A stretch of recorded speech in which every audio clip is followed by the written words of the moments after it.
Have you seen the latest results published on the very dubious fluorite-coated quartz from Inner Mongolia? You've probably seen it all over your feed for the past few months, and now the results are in. There has been surmounting evidence that this crystal is in fact genuine from multiple sources. Everyone thought they were fake. The results from the Liminal Stone have attributed to this surmounting evidence that it is in fact a genuine specimen. That's at least what the results support. Independent tests conducted by the main Mineral and Gem Museum have revealed that it is in fact a natural structure with no evidence of dyed quartz or fluorite for that matter. There's also no evidence that these crystals were artificially grown in a lab. And in case you are not up to date with what happened and how this saga came to be, let me fill you in. When this recent find was first released in late 2025, there was a lot of concern that these crystals were dyed or even potentially artificially grown. And one of the reasons why people thought they were fake in the first place is, well, number one, they had never seen anything like this material before. And number two, the purple fluorite in the photos appeared to be very, very saturated. This lies in the hands of the supplier. Suppliers around the world were using very hyper-edited photos that showcase the material to be even more vibrant than it actually was in person. And this, of course, naturally led to speculation. In all honesty, it was one of the more exciting finds and releases of 2025, but it was also one of the more exciting debates that erupted in the crystal industry. But to me, this revealed something far deeper and a little bit more disturbing than we want to admit to. We are officially in a trust recession in the mineral industry. And this microcosm of the mineral industry is reflective of the macro. We're seeing dubious and oftentimes questionable politicians run the world, economies destabilizing by the day, metal prices increasing, decreasing like they're fluctuating on a pendulum. Speculative behavior leads to speculative questions. At the same time, we're seeing another link to the crystal industry. We're witnessing a rise in the flip to resell economy. Oftentimes, entities that participate in this culture are not well versed on the product that they're selling. Other reasons could be a lack of interrogative questioning, reduced accessibility to public media about the mining conditions and what actually happens behind the scenes, and overall a systemic lack of knowledge about products. But these are not the cause of the issue. As a matter of fact, these are just the symptoms. And the real culprit behind this whole saga is mass production.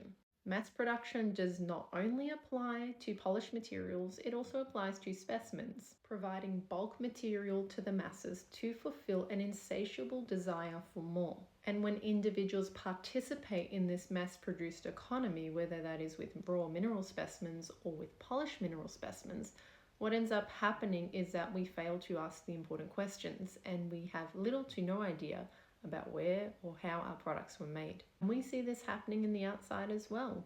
What did we see happening with big retailers like Kmart?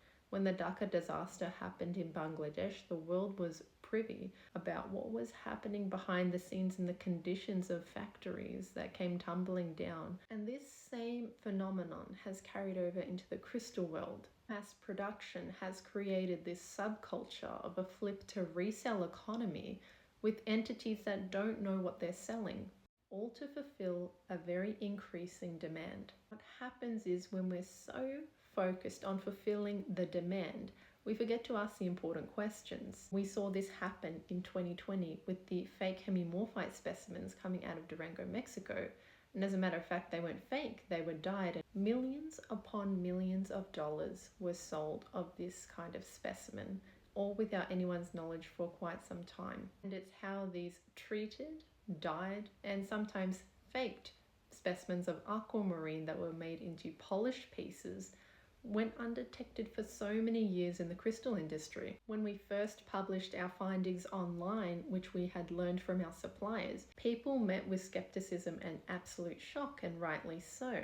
And it wasn't until years later that journal articles had finally caught up and published their findings, revealing the fact that this is an industry-wide practice conducted in China for mass-produced aquamarine carvings. And it is all assisted by this insatiable desire of a growing industry that thrives on cheap production, bulk material in the tonnage, as well as dubious manufacturing processes abroad that collectors are unaware of. Minerals that are glued, dyed, irradiated, manufactured, fabricated, grown.